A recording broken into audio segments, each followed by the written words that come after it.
What's up, guys? Gabe with Weekenders Weekly here, and today I am very happily joined by Kristen Fraser. You can tell the camera a little bit about what you do around here. Kristen Fraser. I do influencer marketing and community impact efforts as well for TGL and Tomorrow Sports. Kristen, you're sitting in this place, and you've been probably in this place more than most other people in the whole world. What sticks out to you as something that you were surprised about SoFi Center? Something that you really had no idea like it could do or it could be able to do, but something you've seen over the season that it could happen? Well, I think, we were talking about it for so long. I've been on the team since 2023, so there's a lot of conversation until the venue was done. And seeing the actual grandiose kind of experience that it is was we could talk about it all day, but until it was here, you didn't even feel the magnitude. And I think I'm still every day when I walk in here, I'm surprised by how amazing this venue is, how big it is, how many things you can do in here. The screen is great. My favorite is a turntable. Every time it spins, I think it's just the coolest thing.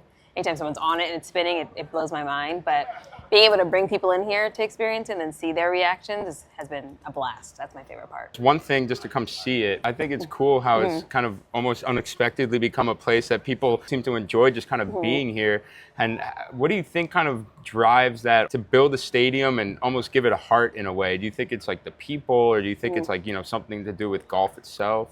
I think it's a little bit of everything. I think it's the sport of golf, the tradition's as old as time, kind of, but then there's this new wave of golf, especially since, pandemic times and the top balls, the technology behind it, and giving everyone a playground for both of those to sit has just been fun. Like, I think people are just intrigued to be able to do something they love at this kind of level, with the tech that they enjoy, with the sport that they enjoy, and you can only do it here right now, so it's been really fun. Happening behind us right now, there's a whole mix of like influencers and baseball players. What do you think about TGL in general is like the biggest draw for like the fan? Is it the idea of something new, or do you think it's the novelty, or do you think it's maybe like the center itself? Like, what have you seen personally?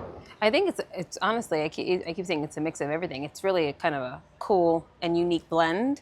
For TGL itself, you're drawn by the players. Who doesn't want to see Tiger or Rory or Justin Thomas or these great players up close as you can here? Like, you go to a tournament, you have to follow your one player, and you don't get to see everyone. You get to see all the shots. You get to see them very closely, and it just feels like you're on the course with them. So I think a lot of people are drawn to that experience.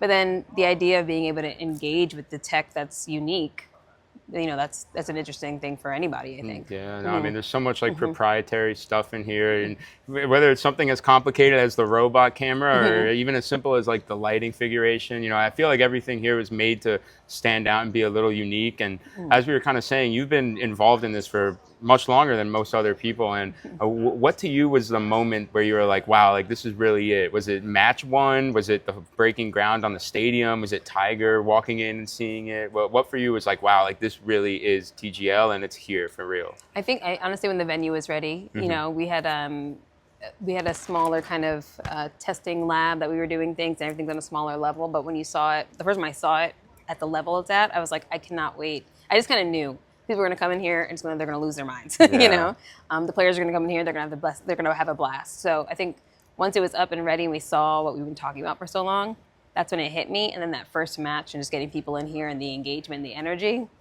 then I was like, okay, let's go. Let's have a good season. This is like really been fun. Yeah, it's been great. It's been Seriously, really fun. Being like the influencer marketing person, being able to bring in so many different people to experience it, whether, different age groups, different niches, so I think that's been cool. Is there anything from the start of the season that you wanted to see happen, that whether it was like an idea you had or a certain matchup or even a certain thing that would happen during a match that you wanted to see happen that wasn't able to happen? Well, I think two things. I think for the league itself, seeing the players' kind of personality shine, I think they're not used to it. They're not used to being mic'd up the whole time, the team environment. They do these things in different ways, but at the level we're doing it. So I was just hoping before the season, I'm like, okay, these guys could either come in really shy and be really in their heads or engage with each other, and they've been killing it. Like, some of these teams have so much fun out there. So unique to hear them talking about strategy, joking with each other, making mistakes. Like, I love that came across as much as we hoped it would. We didn't know how it was going to come across, and they were having such a good time out there. That's one. And two, honestly, what's happening behind you, this wasn't a plan for the season. We weren't going to host influencers in here. It was going to be, let's focus on the matches, things like that. But we did one around the first match. We hosted 30 influencers from around the world, honestly. Wow. And we thought we were just going to do it that one day, bring them in here, let them engage. But it was so fun. The content coming from it was so great. The demand for other people to get in here was so high that now we do this weekly. And it's been awesome to be able to bring people in here and enjoy. They always come to a match first, so they see the league as itself, and then they get to come in here and play around a bit. And I've been so happy we've been able to do that every week. Yeah, it's always an honor to come here, obviously, and just to be around with some of these people and people who swing the ball maybe 100 miles per hour faster than me, legitimately. How has it been like mixing that familiarity of golf with something as new as this? Was it hard to find that mix, or is it something that kind of came naturally through like the development process? I think it took a lot of time and planning for the people that developed this. Like, I come in and I get to work with all the fun, cool folks, but there's people that really spent so much time in testing and creating and bringing it all together and trying to merge the traditional and the new. And so it took a lot of time. It looks like easy now, but that was years and years of planning that above me. So a lot of hard work, but it did come together seamlessly once we went live. So it's working. That's cool. Yeah. One of the things I noted after the first match was like, for the amount of tech in here, I was surprised that it went as smoothly as it did, just because as someone who's worked with tech in my time and in a completely reduced degree, to see how many things could go wrong. So to see it be as smooth as it is has been great. And just to wrap up, everyone had such a great time in the season. So now obviously attention is turning to what's going to happen after. Without any details, do you think you're going to have a busier off season than you had during this season? We shall see. This season has been very busy true. And great. So we shall see. But there's a lot of fun things planned. I think we're going to be really surprised at kind of how we utilize our space, and a lot of things to see that are coming. Sure, a lot of things down the pipe. Guys, Kristen is the best, and she helps run this whole thing. She won't say it, but I'm sure she does. I just hang out here. Me too. No. Well, thanks again, Kristen. Thank you, Gabe. Absolutely great. Gabe's the best. Pay attention to all the content. Wow. Thanks, son. Of course. Awesome.